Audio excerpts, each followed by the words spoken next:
Hello everyone, my name's Angie Hernandez and I am going to show you how to clean a scene for rendering to increase your efficiency of your renders and to decrease your render times.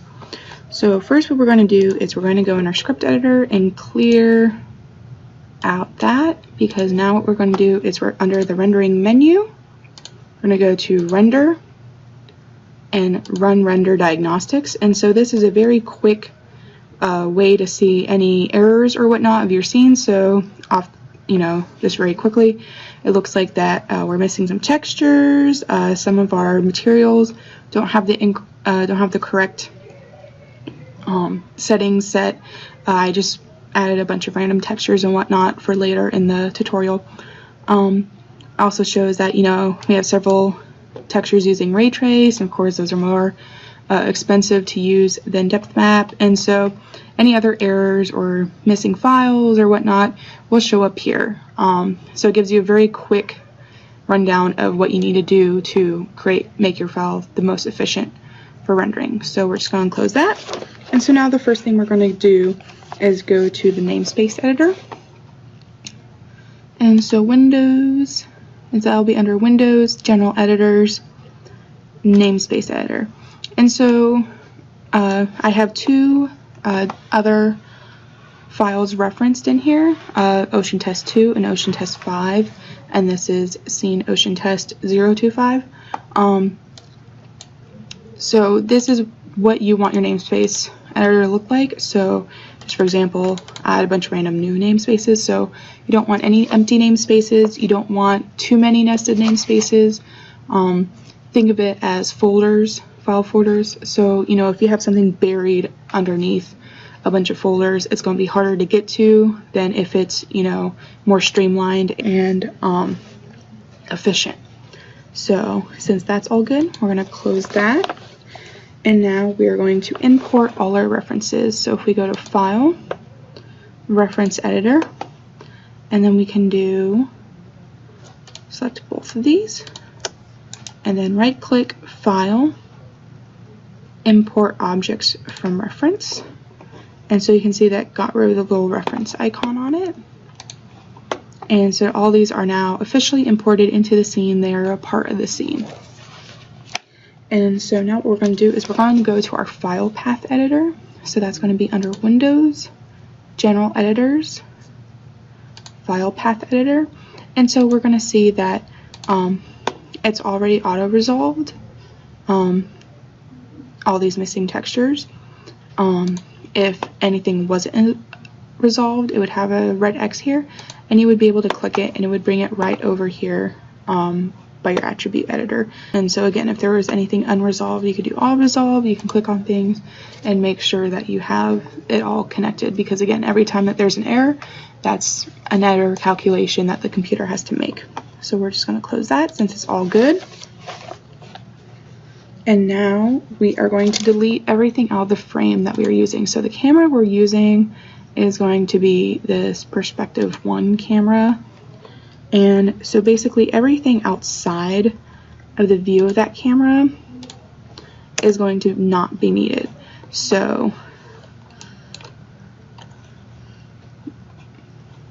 if we look here, we can delete all these ovals.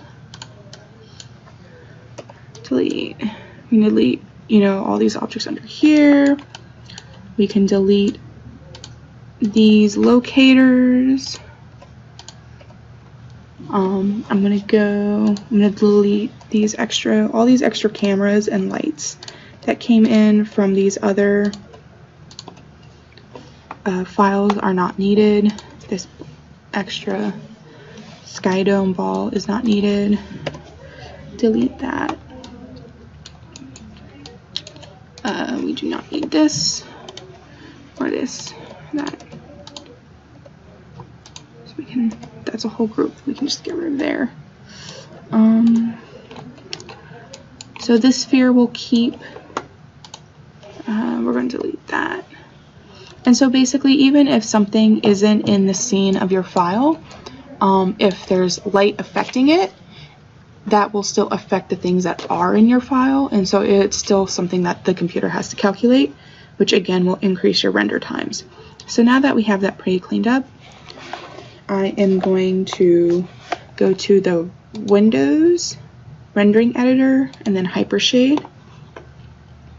And so you can see we have a bunch of textures in here that aren't being used, and so that just kind of bogs down the file. And just to show you real quick, so I'm just going to create a blend file real quick, and I'm just going to connect this random file node that I connected. And so if we go, so now we have this blend and it's connected to this file for the color. So say I'm like, I understand, oh, I don't need this anymore.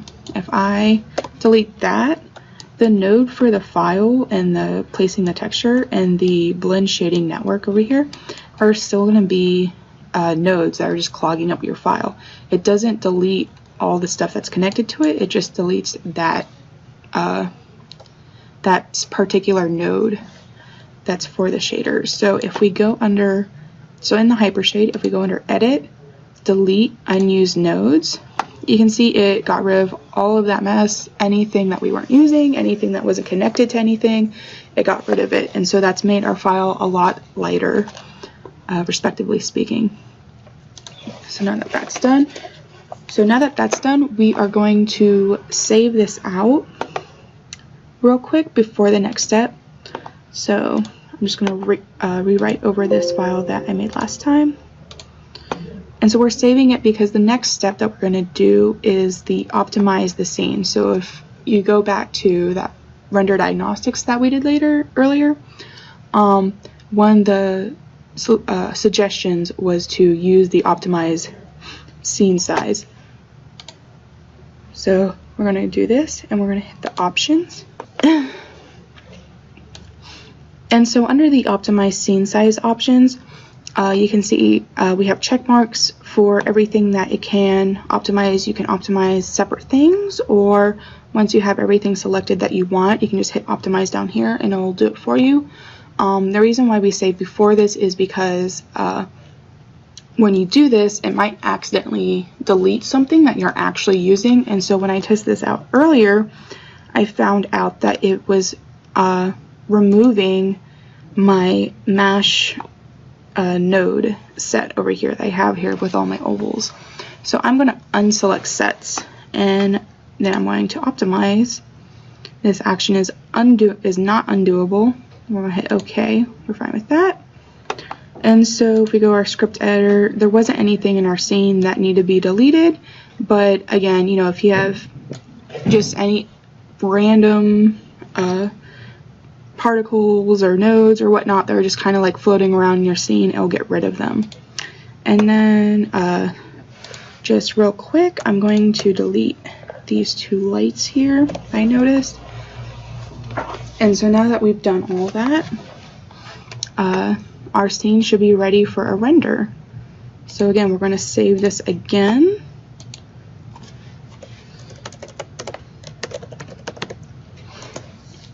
And that's that.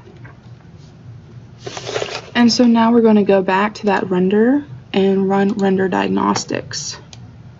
And you will see, so it starts here, and you'll see there's a lot less error messages up in here. And so again, it's telling you to do the optimize render, which we've done.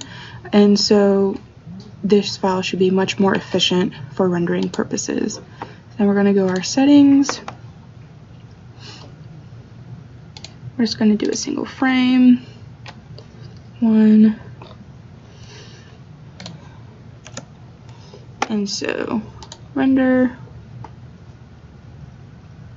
And so we have a super fast render. Again, this is just a very quick test with a relatively very light file than what you'll probably be using in this program. However, when you look at it, anything that adds a second to a frame, if you have a 100 frame shot, that's 100 added seconds, and multiply that by every single error if it takes a second. And so, you know, these added things in your file really add up to the render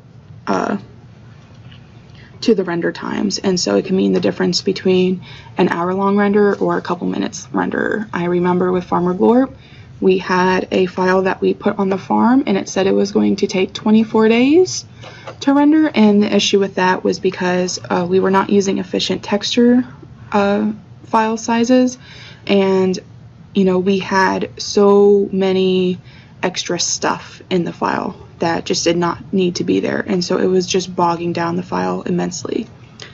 So hopefully this short tutorial has helped you a bit in how to clean up your file for rendering. And again, depending on what kind of file you have, what kind of scene you have, these steps might vary slightly, but at the end of the day, it's always best to make sure you optimize your scene before you render so that you don't waste precious computing time.